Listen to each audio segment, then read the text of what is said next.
We have something special here. This is another beer that's coming out that's sort of celebrating 10 years of Tatamagouche Brewing being in existence. They have new labels made up for this beer that has come out a couple times, I guess, over the years for them. It's part of their big beer series, their giant beer series, whatever they want to call it. Yeah. It is their barrel aged Baltic Porter at 8.4% alcohol by volume.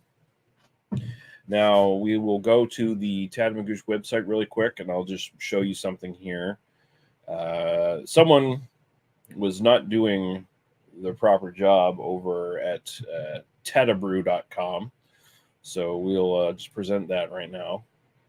And I'm not shitting on them for it. This stuff happens, but, just want to point this out to people who might be interested. And I just saw Lady Lee in the chat saying, I'm a Baltic Porter, apparently. Okay, well, I'm neither dark nor rich, full of flavor. So I don't know. I don't think the description is particularly good, Lee. So as you can see, it's called Two Rivers Baltic Porter here. The old art for this. 8.6% alcohol by volume on the old label. The new label just says barrel aged Baltic Porter and 8.4%. So they've definitely gone down just a teeny bit in alcohol. I assume they changed this up special for their 10-year anniversary, and that's why there's the inconsistency here. But and it was also called Two Rivers Baltic Porter, right? And they say here Two Rivers Deep Dark Imperial Lager. Okay, so it's a lager version of a Baltic Porter, by the way, because there can be an ale version or a lager version depending on where you get it. Baltic Porter goes down smooth, named after the two rivers that surround Tatamagouche. Waz River and the French River. I probably mispronounced that first one. I apologize if I did. It might be Waze River, Waz River. I don't know. Wogs River. Fuck if I know. I'm sorry. And apparently it's a staff favorite. I'm not going to go to the tasting notes. Water, malt, hops, yeast. Gold medal winner at the 2020 Canadian Brewing Awards. Silver medal winner at the 2023 and 2024.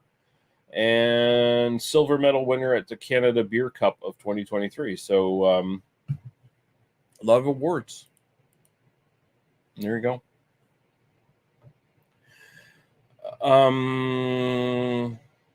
Okay, let's show this.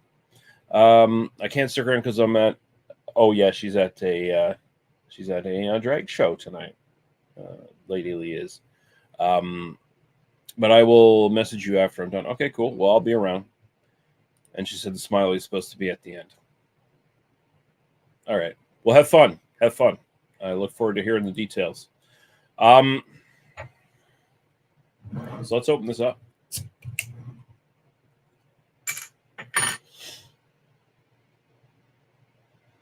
Ooh, okay. Looking forward to this. She's pouring out pretty black. Well, I'd say dark brown, and that's it. Should a good Baltic porter should be anywhere from like a really like deep reddish, like mahogany-ish, like kind of color up to like a really dark brown generally. And if you're not familiar with a Baltic porter, it's essentially just like an amped up porter. Like I said, it can be a lager, can be an ale, depending on what yeast you use. Generally, they use a lager yeast and brew it as a lager, but can be brewed as an ale as well. And usually these tend to be more robust, more fruity than a general porter would be, but they'll still like maintain those like chocolate, caramel, sometimes bready kind of notes, sometimes smoky notes. And of course, there's a barrel in play here. I do not know. It doesn't say anywhere where the barrels are from, what barrels they use, if they're like barrels that previously had booze in them, or if they're just using like clean ass barrels and barrel aging them too, because that is also a possibility. Do not know. But the barrel could definitely add character. There could be like an added like woody character to the finish. There could be vanilla. And generally, these tend to have dark fruit notes going all through them. It's Baltic Porter is generally a very rich, complex beer, and I'm expecting good things considering just had the Imperial Stout the last time I purchased from them, which was really good. I was going to save one for aging, and then at the last minute, I decided, fuck it, I'm just going to drink it, and I drank all of them. What can I do? They were that good. So let's go to the aroma. Ooh. Oh my.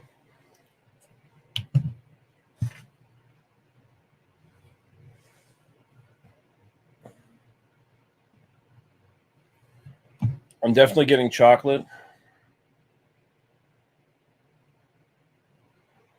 Hints of like molasses, dark fruit. Honestly, smells a lot like the Imperial Stout, although a bit more dark fruit coming up, a bit more rich.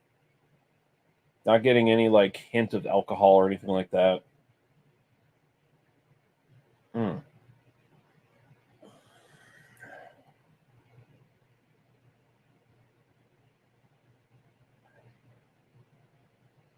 Maybe vanilla.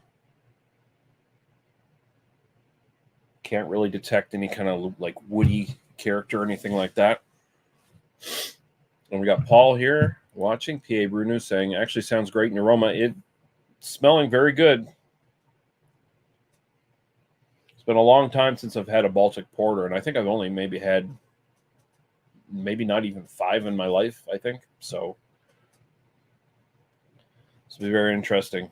All right, cheers. We're going to go to the taste. I'm assuming there's probably going to be a bit more coming out of the actual flavor here. The aroma is really good, though. It's not super complex, but it's got a couple little things going on there. Cheers.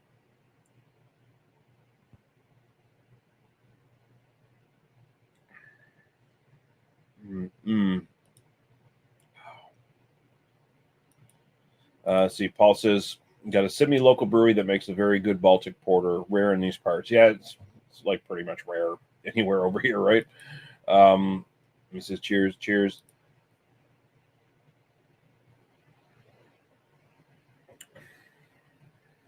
Oh, that's tasty. Definitely getting barrel character. I do have to wonder if it's a clean barrel though. Like just maybe they make their own fucking barrels. I don't know, man. Um, not boozy at all.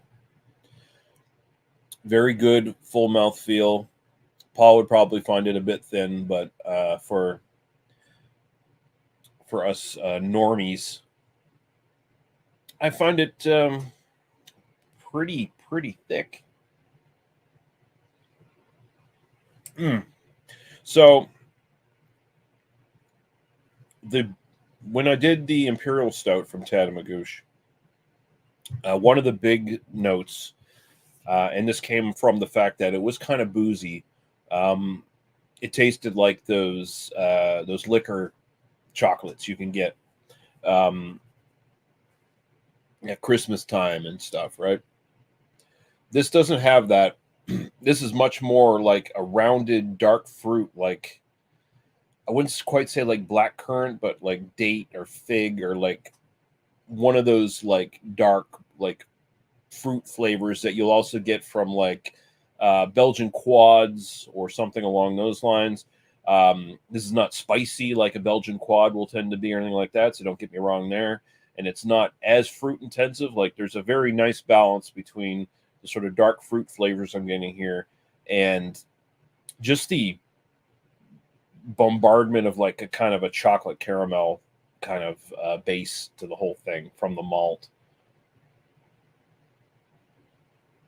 And like I couldn't get a rundown of ingredients.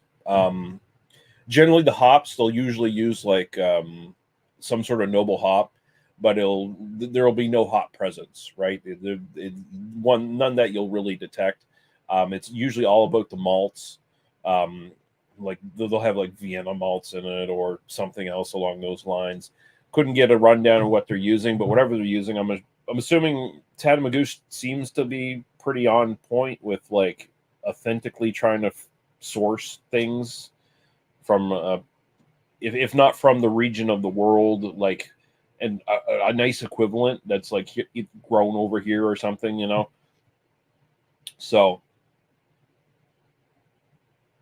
it finishes with like a distinct vanilla and a distinct woodiness that obviously the barrel character there.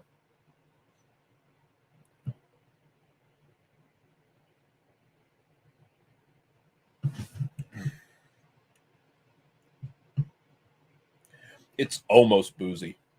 It's like it just feels like the alcohol is trying to peek over, you know, like just take a little peek in the window kind of thing, but it's not reaching in and trying to grab your panties off or anything like that, you know. I know that's horribly sexist of me to say. I'm sorry. I'm not sorry.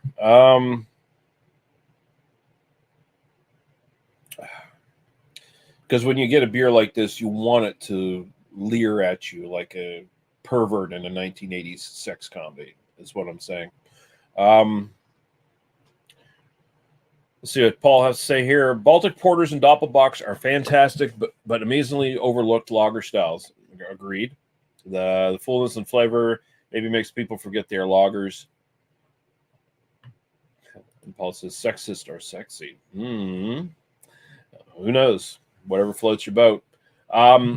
And yeah, and like as I was saying, you can do like the ale version of this as well, but generally these are all like generally the ones you run into are lagers, even though they're called porters, you know.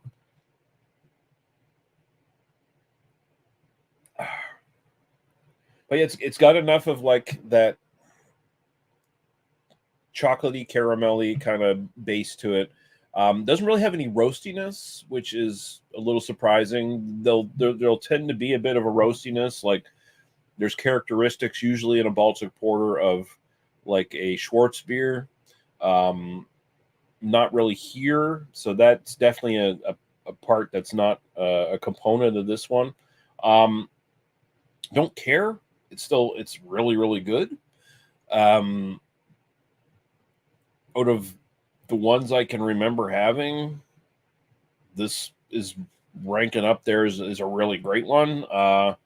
Style wise, it pretty much hits all the marks. Like there is room for variation in this style, depending on where you get your Baltic porter from, and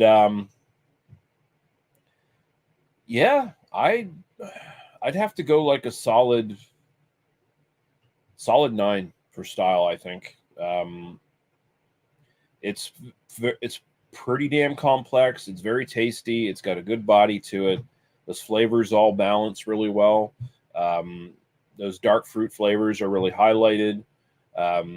Usually, it's a combination I find of like the estery component to the beer being higher in alcohol, and just with those chocolate caramel notes, they start to come out like dark fruit and stuff like that. And also it can be like some component of just the yeast itself or whatever too. But yeah, that's really good. My own personal preference, I'm going to sit it. I'm going to give it a 8.5. I definitely drink it again. I've still got 5 bottles, so I'm going to have some fun with this one. I feel like there's a little bit of room for improvement on this one. Other than it could be even a little bit more robust. I feel like the flavors all balance really well, like I said, and everything like that. Like it all comes together as a beautiful beer. But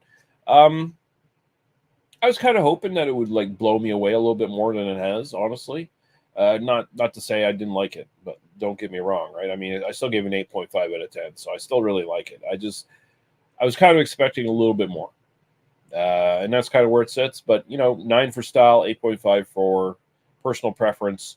Um, if they make this again, I'll definitely get it. Hell, I might end up buying another 6 before they run out or whatever. Um, yeah, really good stuff. Really good stuff. The barrel aged Baltic Porter from Tatamagouche Brewing, celebrating 10 years in business. Yeah, good stuff. Get it if you can.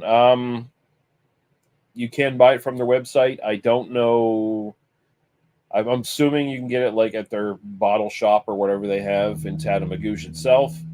Um, it might be in some NSLCs, but I would highly doubt it. Highly, highly doubt it. But if it is, grab it. It's like $10 a bottle or something. So that's worth $10 a bottle. 650 milliliter. I mean, their Imperial Stout was only in 500 milliliter bottles. I'm actually much more happy that this is a 650. So there you go. Yeah, I'm gonna get out of here. I'm gonna bid you all adieu. Thanks for watching, guys. That is the only review I'm doing tonight. So because this is the only new beer I have. So there you go. I will. Let's see what Paul says here before we get out of here. This brewery sounds extremely good and spot on with their styles and flavor profiles of all the brews. Yeah, they've. I've only had maybe 2 beers where I was just like, not for me, dog, kind of thing with them. I haven't really tried out their like fruity sours. Like they do some of those too. Like they got.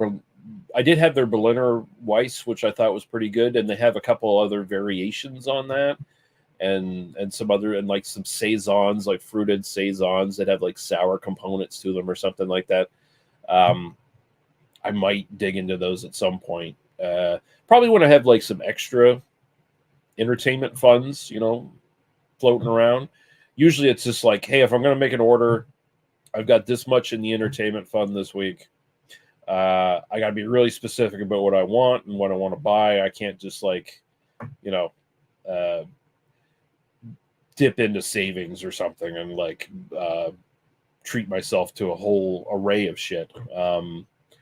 So at least, I mean, I could do that, but I don't like doing that. So, but I think I'll eventually get around to like pretty much trying all their other stuff too. I have tried most of their stuff, and yeah, they're pretty good.